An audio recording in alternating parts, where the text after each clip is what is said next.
งสองมีความหมายปองของใจเป็นหนึ่งด้วยความหักสุดซึ้งยืนยันว่าสองไม้ปองเป็นคู่สู่ชีวิตทั้งสองหวังงวมเป็นทองเพ็นเดียวคงอยู่สู่ชีวิตอดสู้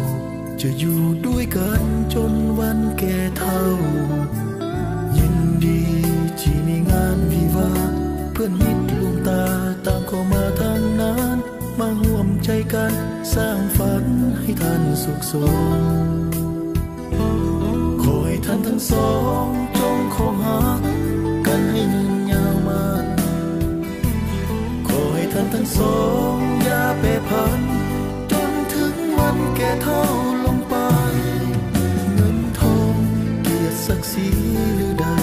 และนึกสิ่งใดให้สมปรารถนาพังพลาดผิดมาอภัยให้กัน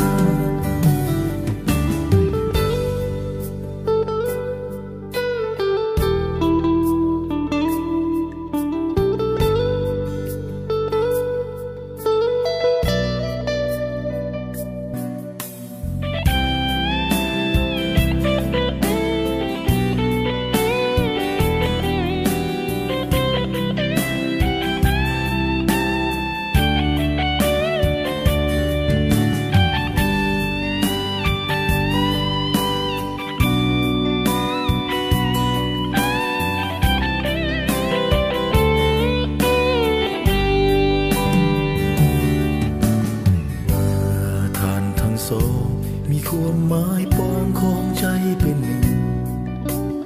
ด้วยความหักสุดซึ้งยืนยันว่าสองไม้ปองเป็นคู่สู่ชีวิตทั้งสองหวังงวมเป็นทองเพ็นเดียวคงอยู่สู่ชีวิตอดสู้